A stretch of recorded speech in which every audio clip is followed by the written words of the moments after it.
there's some pictures over here of time during my career. Um, I started flying when I was 19, and I flew for 40 years. I've been all over the world.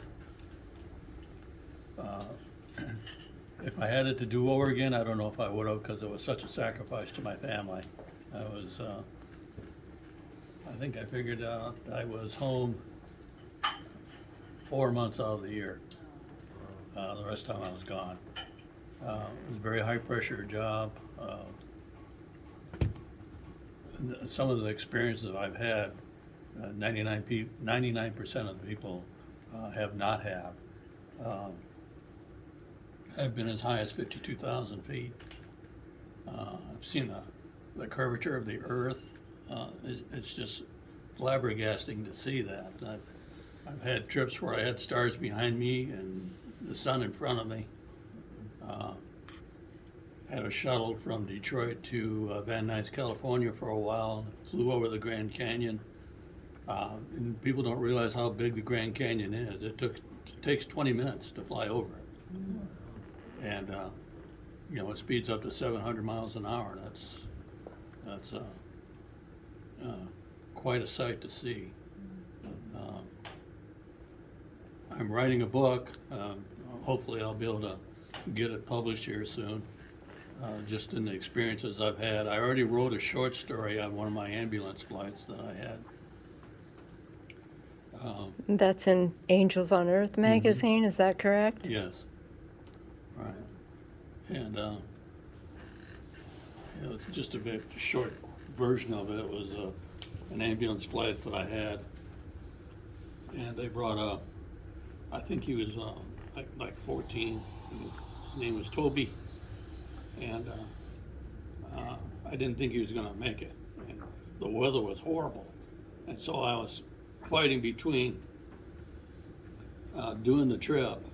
The weather was telling me no, but the condition of this boy was heartbreaking. But anyway, to make a long story short, he was laying in the back of the airplane, and they had all kinds of equipment on him. And so he took off, and I felt a tap on my shoulder, and they wanted to know how fast we were going. And I told them, I said, we're doing 500 miles an hour. And then another tap on my shoulder, and what altitude we are. And by this time I was getting irritated because we had all kinds of thunderstorms in front of us. And I said, well, who wants to know? He said, well, Toby wants to know. And I looked back then, he was sitting straight up. And sweat pouring off his forehead. And we made the trip, and I never saw him again after that, but he said he really enjoyed the trip and wanted to know if I'd be back to get him, and I said, well, I hope so. Yeah, but I never saw him again after that. But that was one of my more memorable flights. But just the experiences I've had.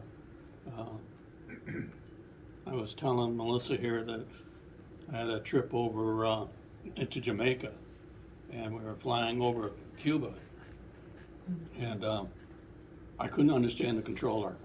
Well, at that time we were in a lot of hostilities with Cuba, and all flights that went over Cuba had to go through a small corridor, and they gave you the headings to fly in order to get into that corridor. Well, I couldn't understand her. So I was really starting to sweat, and I was thinking, next thing I know, they're going to have Cuban jets forcing us to land, and that wouldn't go over very well with my passengers. So anyhow, they brought another controller in, a man, and I could understand him, and we continued on. But just things that occur that no one would ever imagine would happen. I flew for a lot of different companies. I flew trips for the U.S. Marshal Division flying prisoners. Like I said, over 40 years, I've I've flown politicians and celebrities, and it's not an experience you can put a price tag on. I've had many instances where I felt that there were angels' intervention. Situations where things that could have gone really badly, but for some reason I made it through, and I think of all the weather situations, and I've had five engine failures. 4 of them were on single engine airplanes, and one was on a twin engine airplane. But you got 2 engines there, but none of them seemed to fail that much. But those single engine airplanes is the ones that I had the biggest problems with. But I was successful in landing every one of those engine failures without damage to the airplane.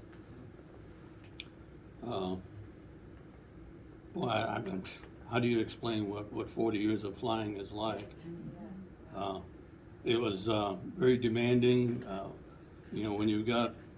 When you're flying a $6 million airplane and you're the only crew, they own you. And I remember one time I had Donna and all the kids loaded up in the airplane, and we're going to go see grandparents, and the beeper goes off. So I had to go back and cancel that. That happened many times. So unfortunately, my boys grew up without seeing their father a lot. And it was crazy. We'd have maybe a trip to California and say, we're just going to be here and take care of business, and we're heading back. Then I'd get a call to the motel room and say, change of plans, we're going to be here for 2 weeks. So then you got to tell your wife, I know I told you I was going to be back tonight, but I won't be back for a couple of weeks. That happened a lot. And we had one trip where we had 14 stops. 14 different cities we went to. And there'd be times I'd be in a motel room and I'd wake up wondering where I'm at. I'd go down to lunch and I'd go to the room that I was in the day before. It could get very confusing when you're gone that much. Then engine failures and systems failures, and you just never knew what was going to happen. And when you think about it, you're roaring down the runway at well over 100 miles an hour just to take off, and you're relying on science to make sure everything works the way it's supposed to work. One of the ironies of it, I remember when I was in 3rd grade, my teacher told me, he says, you'll never be any good in math. And I just felt like it was a death sentence when she told me that. But I went into a field that's nothing but math. So I proved her wrong. Not that she's around for me to gloat over, but when I get my book written, just let me know. I'll send you a copy. Count me in, Bob. Okay, I will. Well, I appreciate you all coming. It's very kind of you. Thank you, Bob.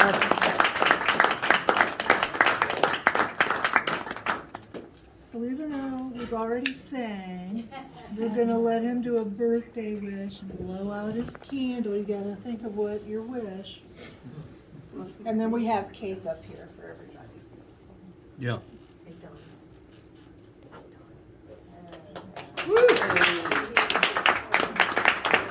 Bravo, bravo. We were going to put 80 candles on this, but there wasn't any room for it. There was the fire code. Still don't believe it. Yeah. Should we sing again? Okay. Happy birthday to you. Happy birthday to you. Happy birthday, dear Bob. Happy birthday to you. And many more. Do you want to come up and get cake, or do you want me to serve? We can come get her. No, you've done enough. Okay, you guys